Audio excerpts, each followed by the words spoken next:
Born in 1972 in the dense greenery of Eugene, Oregon, Casey Martin wasn't born into the easiest of lives. From birth, Casey was diagnosed with Klippel-Trenaunay-Weber syndrome, a rare circulatory disorder which causes blood to pool in the lower leg. The condition is that rare that there are only 1,000 known cases in the US. The condition caused his bones in his right leg to be very brittle, and doctors said that they could snap at the slightest wrong footing. So from the very get-go, Casey was at a huge disadvantage. But this wasn't going to stop him from testing every boundary and pushing his condition to the very edge of its capability. Living at home with his parents and older brother, sport was a huge topic of conversation, and the Martins were very competitive. They would all play basketball and shoot hoops at home, and the boys even played for the school teams. Casey was obviously told about the consequences that could happen, and the injuries did follow. His leg would hemorrhage every other month, leaving Casey in a cast and unable to play sports. Now with no choice but to stay at home, Casey did what he could. His next passion was school. He loved learning, so Casey would sit in his room for days, finishing schoolwork, training his brain and giving his leg the rest it needed. His time at home though would develop another rare disease and a phobia that nobody could understand. For some strange reason, and like a lot of kids, Casey had developed a food phobia, but more specifically, a condiment phobia, and spent a good 2 years of his childhood eating plain white rice. Doctors told Casey's parents it's only a matter of time before the leg snaps, and basketball is probably the worst thing for his knees. Knowing this, Casey's dad needed a sport of low impact, low stress on the body, and something all three of his sons could do. During that time, Casey's dad was playing golf at Eugene Country Club and had got down to a handicap of 10. He invited the boys along and they were hooked instantly. Not only could dad play sports with his two sons again, but Casey now had a sport he could dedicate his life to. Through his time at Eugene High School, Casey was constantly warned about his leg, but continued to play through the excruciating pain. His love for the game far outweighed the pain he was in, and with his ability in golf and his academic resume of straight A's, Casey enrolled into Stanford University. His time there saw him become a 3-time All-Pac-10, winner of the Sahali Players Championship, and was also part of the 1994 NCAA Championship winning team. In his final year at college, he had the pleasure of playing with Tiger Woods, and in 1995 graduated after majoring in economics and then decided to turn pro. So the stage was set for Casey.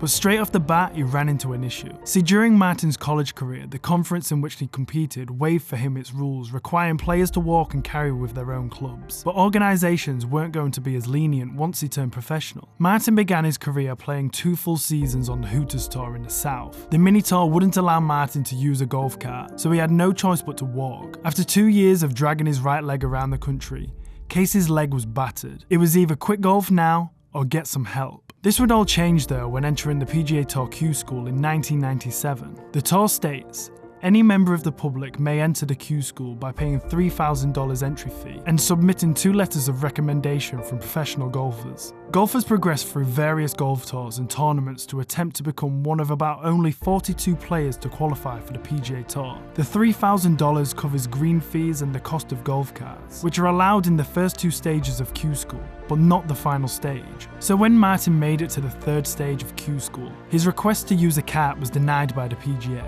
Even though he had used it for the first 2 stages, Casey threatened to sue, claiming he was legally handicapped, and argued that the Americans with Disabilities Act entitled him to use a golf cart. But the PGA denied his request and said they were under no legal duty to do so. Casey filed a lawsuit against the PGA under the ADA's public accommodation provision, Title III, which requires anyone overseeing a place of public accommodations, including golf courses, to make reasonable modifications to their policies, unless such modifications would fundamentally alter the nature of the activity. The district court granted an injunction making it possible for Martin to use a cart in the 3rd stage of Q School, and as a competitor on 2 professional golf tours. The judge determines that Martin's use of the cart did not give him a competitive advantage. So for now, Casey had his wish granted. But the case wasn't over yet. So in July 2nd, 1998, Casey Martin became the first person ever to ride a cart in a PGA event at the Cannon Hartford Open in Cromwell, Connecticut. But like I said, it wasn't over yet. This had the golfing community at a 50-50 divide, and the story was starting to spill out into the main media. On one side, led by PGA Commissioner Tim Finches and golfing legends Jack Nicklaus and Arnold Palmer. They were against the idea, with Nicklaus saying we'll lose the game of golf if we allow it. And on the other side, Greg Norman and Tom Watson, sticking up for Casey, saying that shot making is paramount in golf and the game will not be harmed. So for now, Casey was allowed to carry on as he wished, whilst all of this stress was going on in the background. But in 1998, Casey would have his best year to date. He won on the Nike Tour at the Nike Lakeside Classic, and in doing so, assured his card for the following year and securing a 5-year exemption from the first round of qualifying school. Also that year, he attained a career highlight by finishing 23rd at the US Open, briefly contending before falling back. So for now, the PGA had no choice but to look on. But thankfully for them, it wasn't on their main tour. That was all well and good until 1999, when Casey finished 14th on the Nike Tour money list and secured himself on the PGA Tour for the 2000 season. Thankfully, this was a time before social media was born, but it shows just how big this story was. Every media outlet wanted a piece of this story,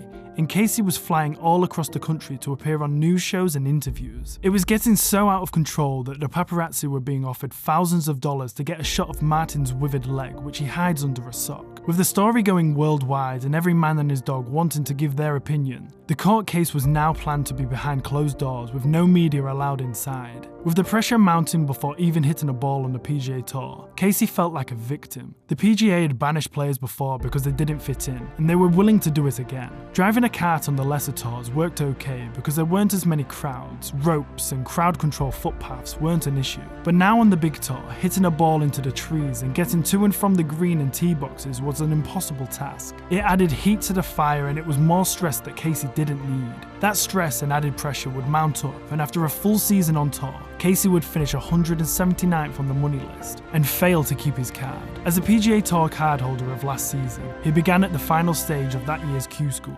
He narrowly failed to keep his spot, finishing tied 37th when the top 35 in ties qualified, relegating him to the Buy.com Tour. So the PGA had won that little battle of keeping him away from their main tour, but a big battle was still to be won. In 2001, the Supreme Court in a 7-2 decision ruled that Martin would be allowed the use of a golf cart to accommodate his disability. The win was huge for the world of sport, but people were still not happy and opinions were split. Many people, particularly serious golfers or so-called golf purists, profoundly disagreed with the Supreme Court. In fact, the September 1st, 2001 issue of Golf Digest reports the results of a GolfDigest.com survey. The question asked was, do you agree with the US Supreme Court decision on Casey Martin? A majority 52% of respondents disagreed. Only 47% said that they agreed with the decision. So the world was his oyster now. And as the story died down, Casey Martin could finally concentrate on his golf game. The thing is, Casey was never going to have a long career. Everybody knew that. In fact, it was a miracle already he hadn't broke his leg up to this point. Martin would keep full status on the Nike Tour through 2003, but failed to make the Q School finals that year, relegating him to a limited status in 2004, a year in which he played 9 tournaments. In 2004, following the expiration of his 5-year exemption from the first round of Q School, he advanced from the first to the second of 3 rounds but no further.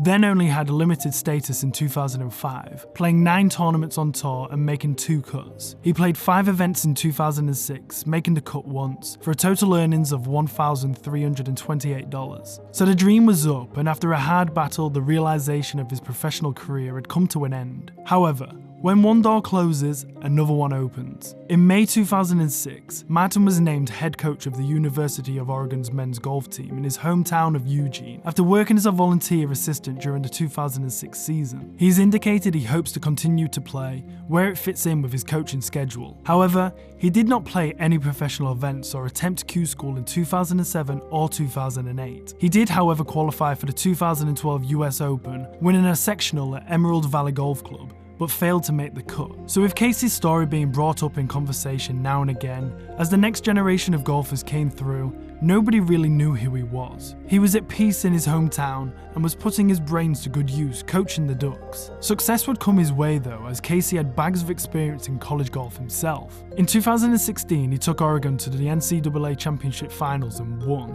With that win, he became one of 3 people to win the NCAA Championship as a player and as a coach. He had become somewhat of a legend in his hometown and was being respected as the coach that they knew, not as the player as he was. The team knew his story and their parents knew who he was, but Coach Martin had everything to give these young players, from mental strength to willpower. He would still hit balls on the range for an hour tops, and once a year get out for 18 with his team, still putting out scores in the low 60s. As the world's technology advanced and Casey approached the age of 50, he was starting to think about a prosthetic leg. If he could pluck up the courage to do it, that could be just what he needed to get rid of the pain and actually start playing more golf, and maybe even compete on the Seniors Tour again. Unfortunately, In October 2019, that decision would be made for him. That week, road construction was going on outside of his house, and because of that, the garbage truck had not collected the bins. At 9:30 at night, Casey wandered outside in the dark, stepped off the curb, which was now 1 foot lower than it usually was. Casey fell down, howling in pain, and later found out he had broken his tibia on his right leg. This was something Casey had been expecting his whole life,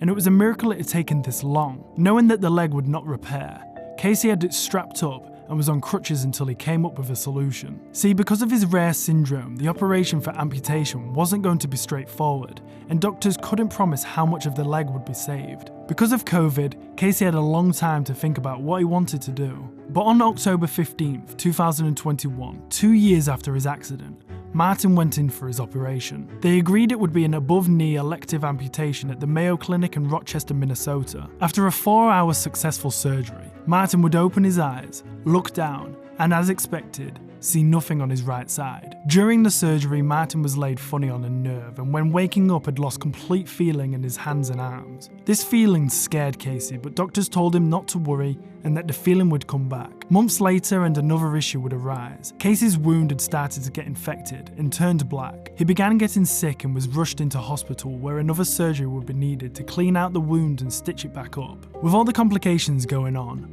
all of this meant delays in Casey being able to walk again. See, with all the pain his leg had given him in the past, removing it would be sure to get rid of it, right?